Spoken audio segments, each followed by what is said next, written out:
All right, to Kentucky Republican Senator Rand Paul, who kind of echoed those concerns here that we are keeping Obamacare, we are not repealing it. He joins us out of Washington. Senator, explain.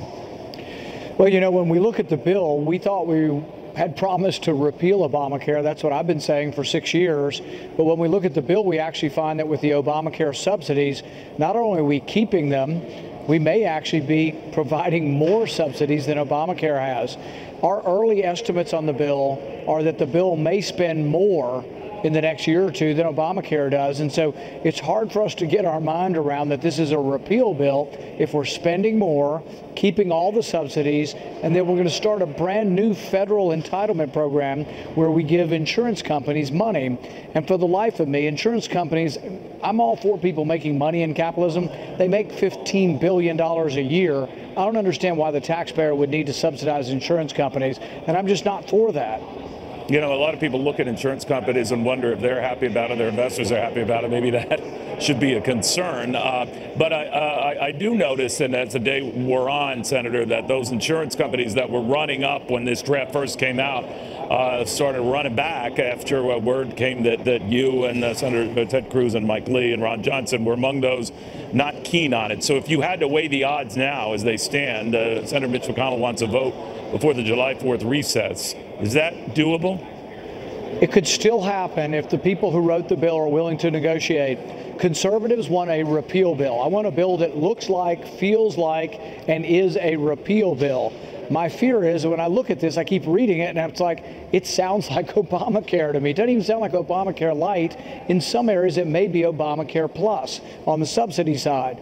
We can't have a bill that spends more than Obamacare in the first couple of years and call that a repeal bill. So, yes, we should be for repeal, but we also have to have sufficient confidence in capitalism, competition, and free markets. And I don't think we do. I think we're replacing it with about, you know, here's a little Obamacare, here's another little Obamacare, but we don't really believe that the market will work, because what we're doing is the death spiral that we've talked about so much. We're just dumping a bunch of federal money into the individual market and saying prices will be lower. But you know, you could do that for new cars. Why don't we propose a new car stabilization fund, or a college stabilization fund, or an iPhone stabilization fund? Those would not be Republican ideas, and they would be laughed out of Congress. The same should happen for a stabilization fund where we dump taxpayer dollars into insurance companies' coffers that are already making $15 billion a year. You know, to your point, Senator, that technically this is not really a repeal of Obamacare. It raised an issue as to whether Republicans, to win over Democratic votes, should have just said that up front, and that this was a replacement and a fix, or so they deemed it. I know you disagree, but they could have won over more Democratic votes. Having said that, I want you to react to something Chuck Schumer said today after this. He kind of threw this open with an offer for Republicans. This is Chuck Schumer earlier today. Let us forget this draft bill. Let us right now, Democrats and Republicans, sit down and try to come up with a bipartisan bill. We're willing to do it today, now, this minute. Will you accept that offer? What do you say, Senator? Disingenuous at best. We tried to nibble at the edge when the Democrats were in charge, just changing like the requirement from 30 hours of work to 40 hours for requiring and mandating insurance. We couldn't even nibble at the edges with them. They're not for repealing any regulations. They're not for repealing any Obamacare taxes. So no, they don't want to work on this. I think that's rhetoric and not really serious. All right, where do we go now? If, let's say, there's not much of agreement or progress made in the next week, then obviously this goes into August, right? Well, what I would hope is, meet in August. My hope is that the four of us who have announced our opposition will be invited to sit down with the people who wrote the bill, leadership, and say, what will it take to get you guys behind the bill?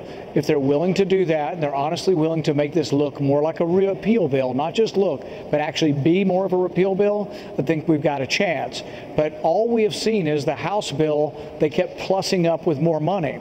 So they sprinkled money on top of the House bill to encourage more people to be on it. But allowing Medicaid expansion to go on and on and on and on and on, and then repealing the taxes that actually paid for it, doesn't make any economic sense. So everybody wants to get rid of the taxes, but they're wanting to let the expenditures go on and on, which there's no way that that ends up being or making any sense with regard to the debt or not adding new debt. Senator, I'm just wondering, everyone loves the goodies, the coverage for pre-existing conditions, maybe depending on how you feel about your kid or kids, keeping them on your insurance policy a little longer. They don't like having to pay for it. A lot of the taxes that went along with Obamacare, most are not part of this, but as you say, there is this $50 billion upfront money that I don't know the source of that, but there is another way to put some money for it. Should Republicans go back to their original position, which was this is not the government's job, period?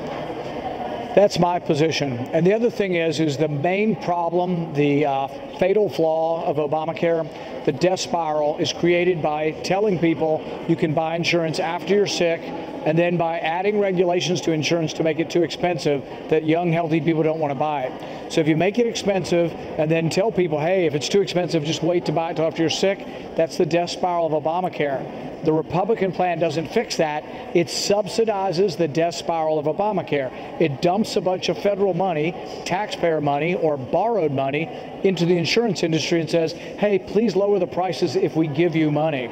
That is not capitalism. That's not what made this a country great. And it really is not consistent with any notion of a limited government, conservative Republican position. But it does seem to be closer to President Trump's position. Do you risk enticing his wrath here? I don't think this is President Trump's bill. I talked to him earlier in the week. He wants something done like so many of us want done, but he and I ran on a similar proposition, and that was repealing Obamacare. So I think he wants it repealed, and I think my preference, and I can't speak for the president, but that replacement would involve allowing more of the marketplace to work, legalizing competition, expanding health savings accounts. Right. Now, the bill does one good thing. It does allow the co-ops I've been talking about across state lines and expansion of co-ops. That I'm for, and that's the real answer. Instead of plowing federal money in, let's have sufficient confidence that people could buy their insurance through an association. The reason why I mention all of this is there's great impatience and a feeling of rush that Republicans need a legislative win for the president and the president for Congress. And this was the means by which you got to health care reform. This was the means by which you got to those tax cuts and the big reform there. If you are at loggerheads on this thing, do you or would you recommend putting it aside, proceed to the tax cuts, or is it too late now, too far along? I think we will get to the tax cuts. I'm all for them. I want a tax cut bill in the fall, not just sort of a tax shifting bill or a revenue neutral bill. I want a tax cut. But I think we'll find more agreement on that. Do I want to skip health care? No, because if we skip it, we're probably never coming back to it. There's $1 trillion of taxes we can cut out of Obamacare. Let's just be wise and not just cut taxes and keep the spending. If we're going to cut taxes, let's also cut the spending. All right, so you want to get this done before you address that. I noticed you said about the tax cuts that they shouldn't necessarily be revenue neutral and all of that. There are others who are arguing that in the scheme of things they should be. You feel that would be limiting. Could you explain that?